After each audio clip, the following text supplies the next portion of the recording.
Hello, kindergarten. How are you? It's Mrs. Turley, and I'm so excited to be able to read you a story for this week. The story that we are going to be talking about this week is called Goldilocks and the Three Dinosaurs, as retold by Mo Williams. He is the author and the illustrator. I know we learned a lot about that last week. So are you ready? Now, many of you probably are wondering if this is a lot like Goldilocks and the Three Bears. So we're going to talk about that a lot this week as well. So here we go. Goldilocks and the Three Dinosaurs. Here's our title page. All right, here we go. It says, once upon a time, there were three dinosaurs.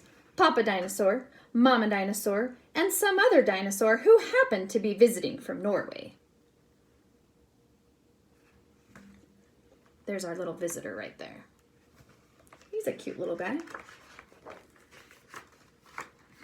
Sorry, I'm going to have to switch sides here a little bit so I can read it. One day, for no particular reason, the three dinosaurs made up their beds, positioned their chairs just so, and cooked 3 bowls of delicious chocolate pudding at varying temperatures.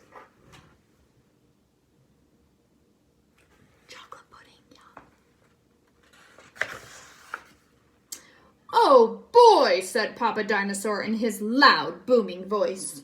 It is finally time to leave and go to the, someplace else.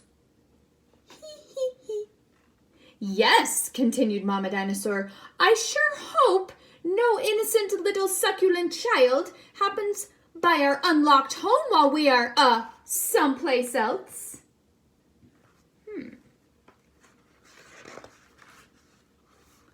Har, har, horse, harg.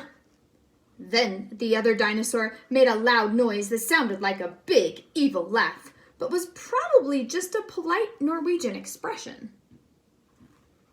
The three dinosaurs went someplace else and were definitely not hiding in the woods, waiting for an unsuspecting kid to come by.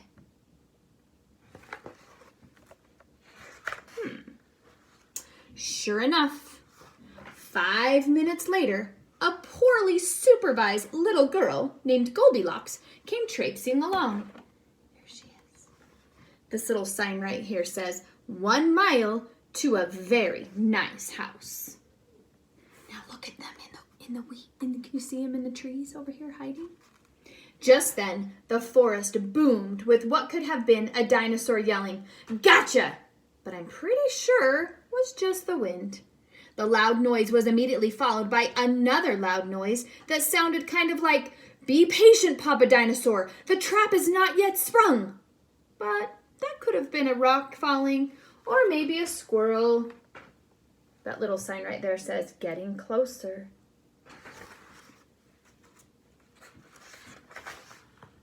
Either way, Goldilocks was not the type of little girl who listened to anything or anyone. For example, Goldilocks never listened to warnings about the dangers of barging into strange, enormous houses.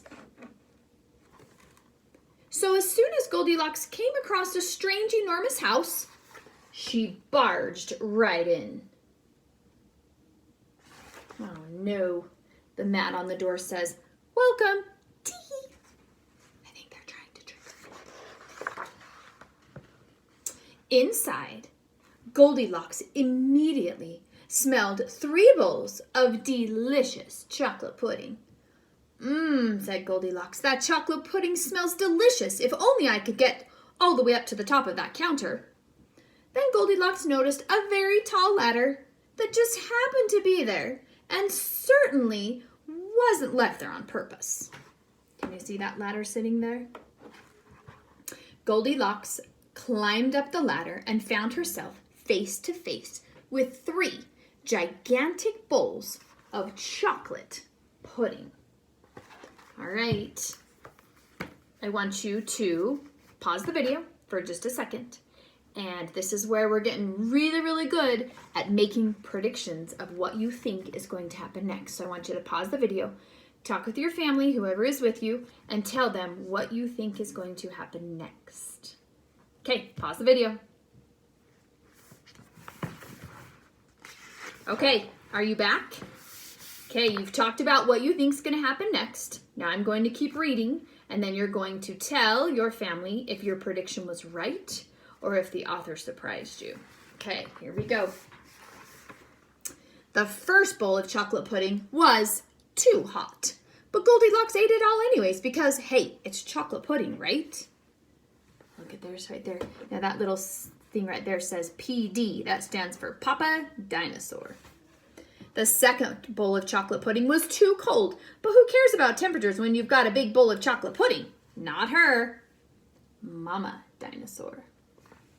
The third bowl of chocolate pudding was just right, but Goldilocks was on such a roll by now she hardly noticed. Okay, check this out. This says, Dinosaur from Norway is what those are. And check it out. She is like swimming in the chocolate pudding.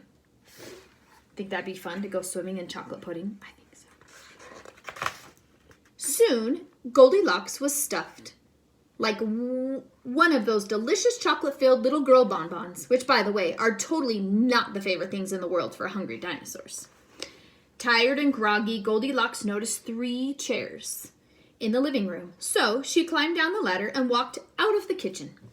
The first chair, okay, here she is, all full, right there. The first chair was too tall. The second chair was also too tall. But the third chair,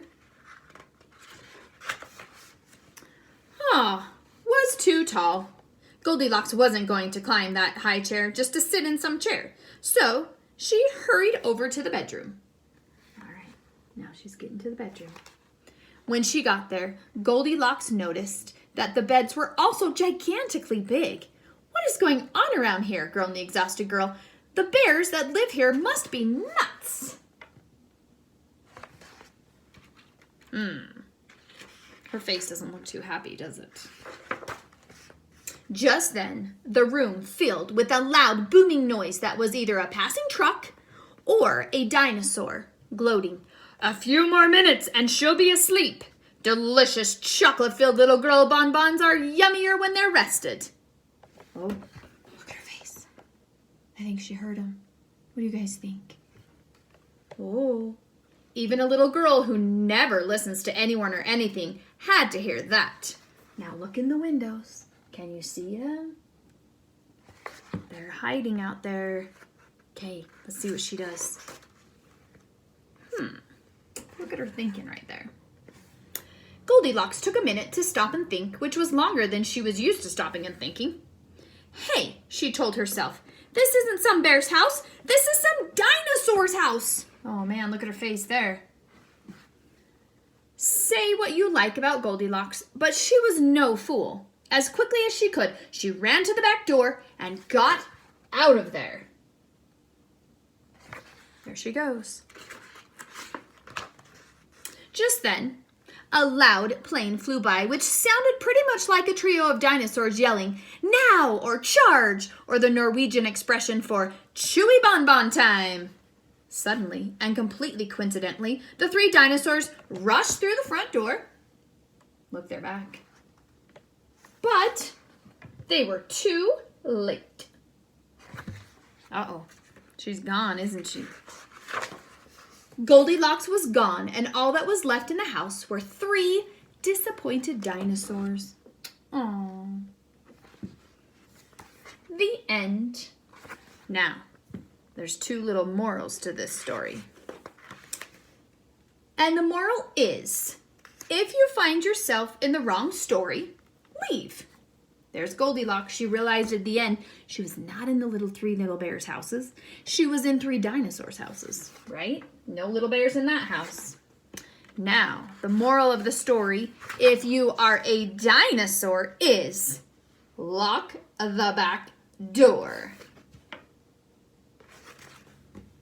Okay, the end. So, talk with your family. Was your prediction right? Was it wrong? Talk about that. This week, we're going to be talking a lot about this book. Mrs. Hayward on Wednesday, is going to be reading you the Goldilocks and the Three Bears, and we're going to talk a little bit about how they are the same and how they are different. So we're going to do some fun things with this book. I hope you enjoyed it. Have a wonderful day. Love you all. See ya.